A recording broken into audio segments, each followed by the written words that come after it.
E aí, minha deusa, como é que você tá? O vídeo de hoje é feito especialmente para você, psi, que muitas vezes fica perdida diante de tantas demandas que o paciente traz na primeira sessão. Por onde a gente começa? Então hoje eu vou abrir para você a minha clínica. Vou te contar um pouquinho de como funciona, de como eu trabalho e de como eu conduzo os atendimentos com os meus pacientes. E para quem não sabe, meu nome é Luísa Fonseca, eu sou psicóloga, trabalho com a terapia cognitivo-comportamental e com a terapia do esquema. Não deixa de se inscrever aqui no canal e bora pro conteúdo desse vídeo. Então o primeiro ponto que você precisa ter em mente é que o início corresponde à fase de avaliação desse paciente.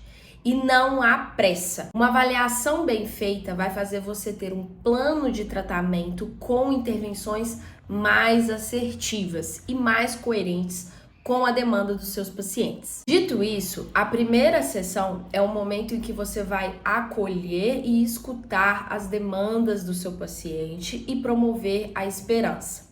Você não vai tentar organizar nada ainda, nem fazer nenhuma intervenção.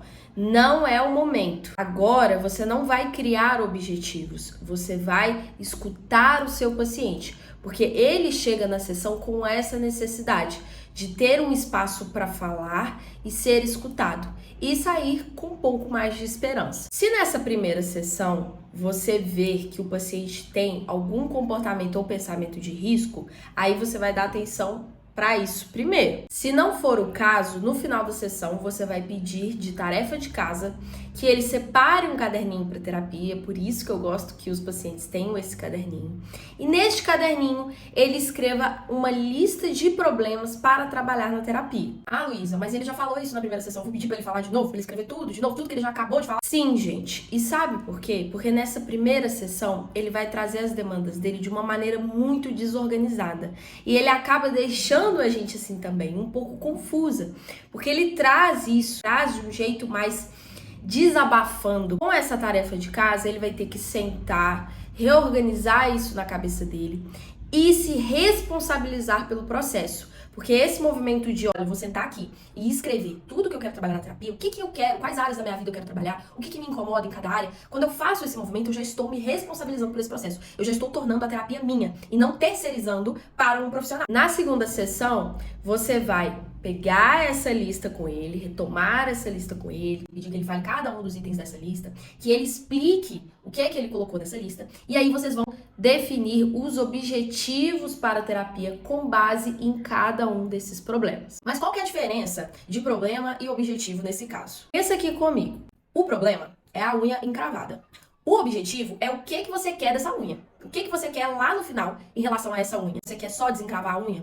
Ou você quer evitar de lá na frente você ter a unha encravada de novo, né? Fazer um processo ali em que no futuro você não tenha mais essa unha encravada? Ou você quer aprender a se prevenir disso? O que você quer com esse problema, né? Aonde você quer chegar? Diante dessa lista, você vai poder ver o que é mais urgente de ser trabalhado com esse paciente, o que está trazendo mais prejuízos para ele, o que ele quer trabalhar primeiro. E você também vai ficar atenta ao que pode ser possíveis pontos de resistência ao processo psicoterapêutico ou que podem atrapalhar o vínculo terapêutico. Por exemplo, um paciente que é muito inibido emocionalmente, isso com certeza vai prejudicar o processo psicoterapêutico dele, porque ele precisa se conectar com as emoções. Então siga essa ordem.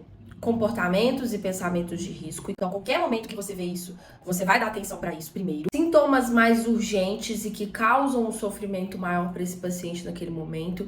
Então, por exemplo, uma desregulação emocional muito intensa ou uma questão de resolução de problema. Às vezes, crise de pânico, crise de ansiedade, essas coisas a gente tem que dar uma atenção primeiro. Pontos de resistência ao processo psicoterapêutico ou questões que você vê que podem prejudicar o vínculo. E aí, por fim, demandas relacionais e caracterológicas. É muito comum que essas questões iniciais não apareçam assim logo de cara. Então, que às vezes ele não tenha uma demanda de crise de ansiedade ou alguma coisa mais ali de resolução de problema para resolver. Às vezes você não percebe ali naquele primeiro momento algo que possa causar uma resistência ao processo psicoterapêutico.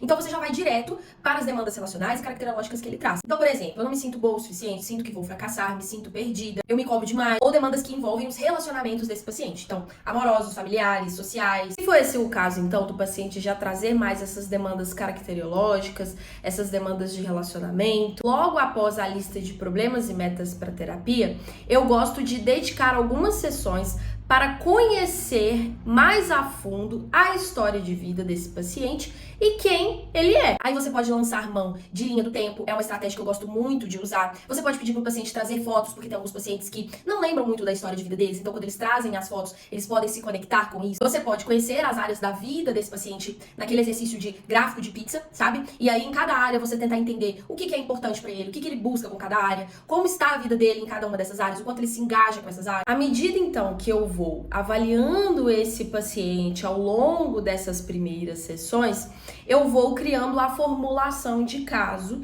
e um plano de tratamento que seja coerente com quem ele é e com as demandas dele. É claro que nesse processo de avaliação você já vai poder ir intervindo ali em uma coisa ou outra. Isso é normal e acho que isso é nosso, né, enquanto terapeuta. Porém, você vai ter a tranquilidade de saber que você está num processo de colher informações. Além de, nesse período de avaliação, você também está se dedicando a criar um vínculo sólido com esse paciente. É o momento que você tem para criar uma relação terapêutica, conhecer essa pessoa que está ali do outro lado, né, da tela, se você atender online, né, claro, da pessoa que está ali do outro lado, que está confiando a vida dela, confiando as dores dela em você. Então, foca também em se vincular a essa pessoa. Espero ter te ajudado a se orientar um pouco mais sobre o que fazer após a primeira sessão. Mas o mais importante de tudo, PC, é que você encontre a sua maneira. Você encontrar aquela que funciona para você, para sua clínica e para que você trace um plano de tratamento bem feito, um plano de tratamento mais efetivo. Se você gostou desse vídeo e quer ver mais por aqui, deixa seu like e coloca nos comentários também algumas sugestões do que vocês querem ver. Obrigada por estarem aqui comigo e até a próxima.